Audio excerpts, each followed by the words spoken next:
अशी शेपूची भाजी मस्त अशी बारीक चिरून घेतलेली आणि धुवून पण घेतलेली बघा. तेल लसूण टाकलं आणि इथे टाकलं बघा लाल हिरवी मिरची. त्याच्यानंतर टाकलं एक टमाटे आणि थोडंसं मस्त मिक्स करून घेतलं आता टमाटर मिरची आणि बघा टमाटर कसे छान असं मऊ झालेले आपलं. मिरची आपण कांदा नाही टाकला मी भाजीमध्ये, लसूण मिरच्या आणि टमाटर टाकलेलं आहे.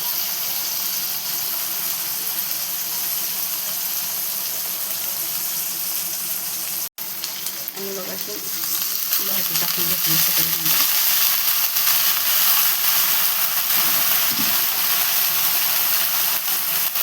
भाजीच्यानंतर बघा मुगाची डाळ शिजवून वाळून ठेवली होती मी, ते पण टाकून घेतली. आणि बघा इथं थोडंसं मीठ टाकून घेतलं आपलं चवीपुरतं. आणि बघा मग अशी मिक्स करून घेतली भाजी.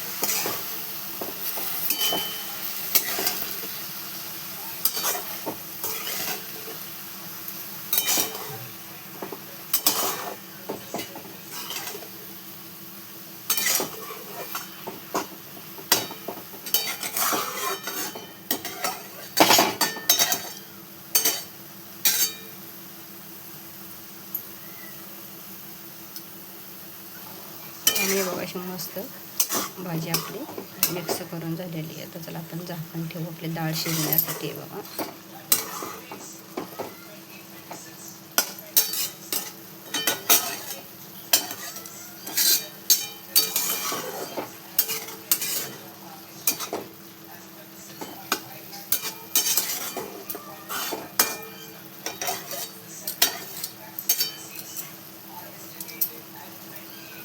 चला आपण झाकण ठेवून घेऊ डाळीमध्ये आणि डाळी भाजीवर, म्हणजे आपली डाळ पण शिजून जाईल आणि भाजी पण छान होईल. बघा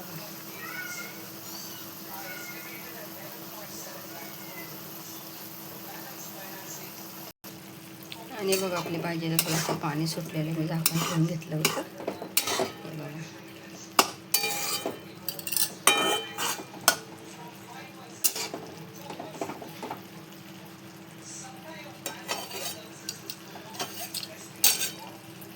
हे बघा झाकण ठेवून घेतले तर मस्त.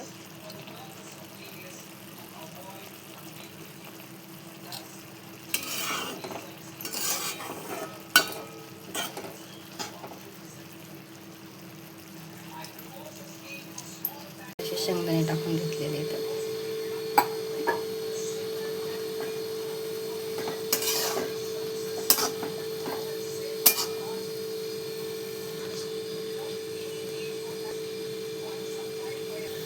आणि थोडं शेंगदाणे टाकल्यावर एवढी मस्त भाजी झालेली आहे. बघा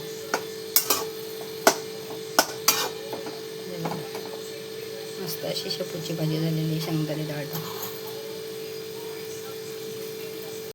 बघा आपली भाजी एकदम मस्त झालेली आहे. बघा एकदम भारी आणि भाजी खूप शिजलेली आपली एकदम मुगाची डाळ आणि शेंगदाणे टाकून मस्त भाजी झालेली आहे. आणि मिरच्या कांदा वगैरे काही मी टाकलं नाही बघा भाजीला.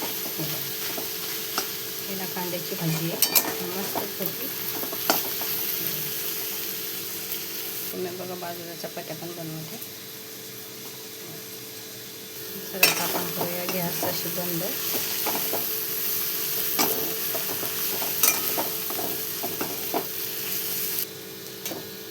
परत हे गॅस बंद. अशी मस्त भाजी झालेली एकदम सुकी.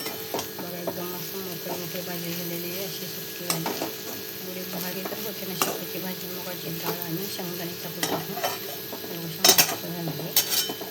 त्याला कशी वाटली आपली भाजी नक्की कमेंटमध्ये सांगा.